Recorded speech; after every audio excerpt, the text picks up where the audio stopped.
Hi guys, welcome to my creating channel, and today let's talk about those painters who can't realistically draw.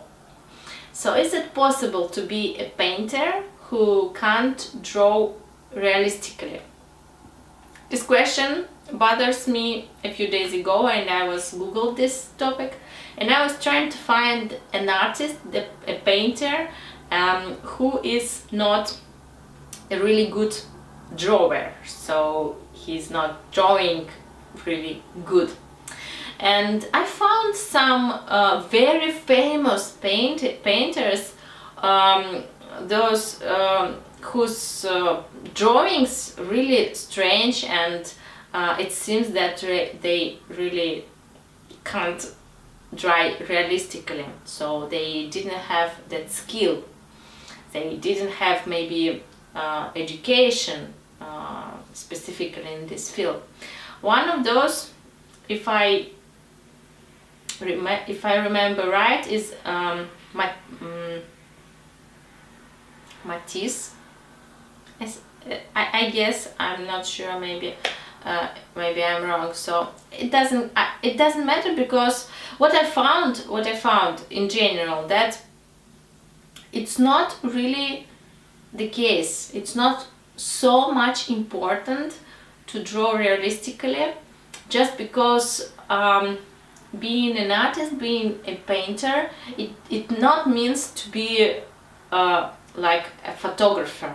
So while you paint, while you draw something, you're not making a photography or of something. You don't make something that you see exactly. By doing this, you're not producing art. By doing this, you're just making a copy of reality, pixel by pixel, but I mean dot by dot, stroke by stroke. You just make a copy, and this copy is doesn't have any soul inside, doesn't have anything. You just copy.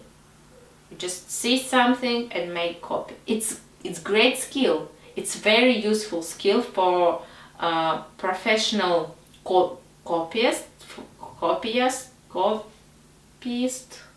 for professional drawers who have to make this copy. And in different fields of human life, these things might be really useful, and it's like, a mastery of realistic drawing. It's very popular, and also you can be an artist in this field. But what I think, and this if you watch any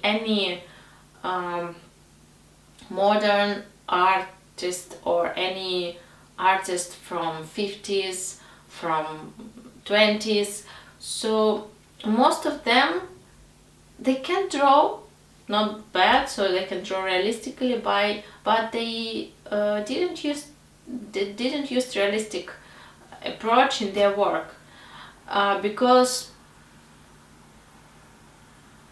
we have other tools to catch reality. We have video camera, we have photo cameras, we have printers, we have copy machines, we have 3D printers. We have so many things that can capture reality, so why should we draw it? Why should we paint the same exactly thing that we can produce in many different, more easy ways, more fast ways? I don't think it's important anymore. Maybe previously, in ancient times, when people didn't have photography and videography, it was the case, because people want to catch the reality and to make visible, to make this stay in memory of future generations. But now we don't need it. And I see the main function of art and of painters right now is not copying, is not making real things, it's not copying the reality, but there is the transforming what you see through lenses of your brain, and transform this into the message that can be understood by any human being all over the world, no matter what language he speaks, no matter how old he is, no matter what he likes or dislikes, but this kind of message. And I see in, for instance, in pictures, in paints, and in all these things, this like a rebus, you know, it's like a secret message. Maybe it's not too secret, but it kind of message.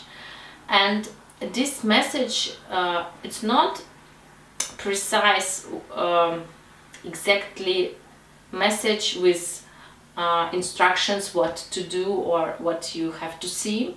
No, this very specific type of message which deals with your emotions.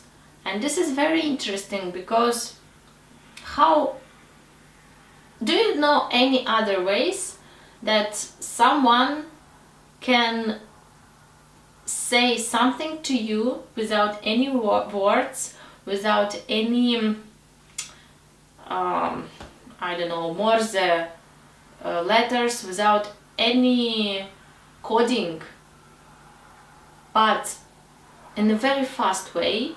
So you just look at something, and this is painting, and you get some kind of message. You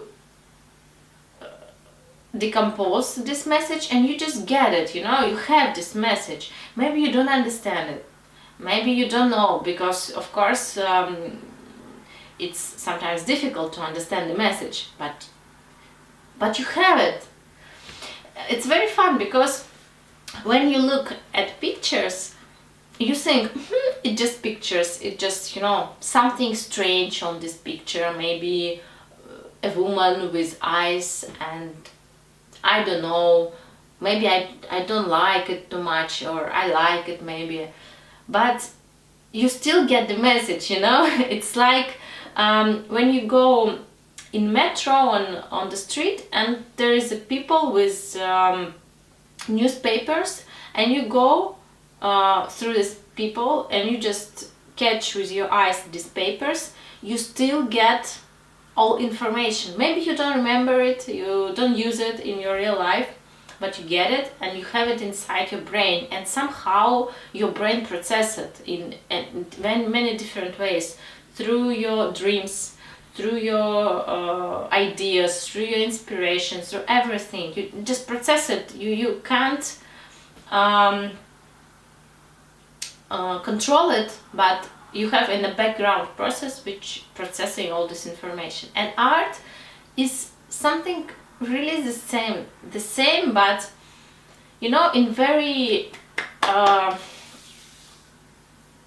concentrate way. You get something that artist would like to send in very emotional way, and you get these emotions. You dislike something, this is also an emotion. You like something, this is emotion. You feel something strange, or you cannot explain what you feel, this is emotion. You get it from these pictures. And I think, which is the most important thing, that you don't have to see something really beautiful or real. You just see something, and you understand more. You get the knowledge of human who made this for you or for everybody.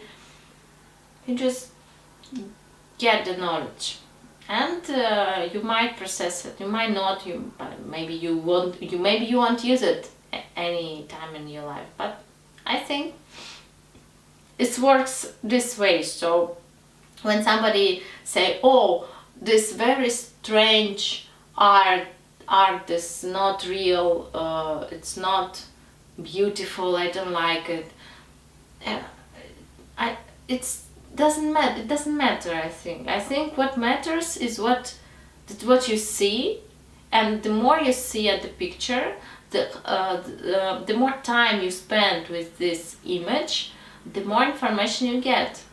So that's why I like to watch paintings for a long time, because you start notice very small things, you start to notice something when you watch, and the more you watch, the more you start getting, if there is something, of course, if there is something. And that's why people stay in front of some paintings for a long time and leave others, because on some paintings there is a lot of information and a lot of messages, and on some paintings there is nothing. So that's why I guess some paintings are so popular and some paintings are not that popular. It's not only because of this thing, but this is the case because people just stay and they like to spend time with this painting, and they like this feeling of getting something important for them. So guys, this was my my thoughts on art and on paintings. Please let me know, what do you think? Do you have any ideas on this topic? Have you noticed artists or famous painters who can't draw realistically? Also Van Gogh is one of the example, and also I forgot the name, Kandinsky, no, or yes. So let me know in the comments. See you!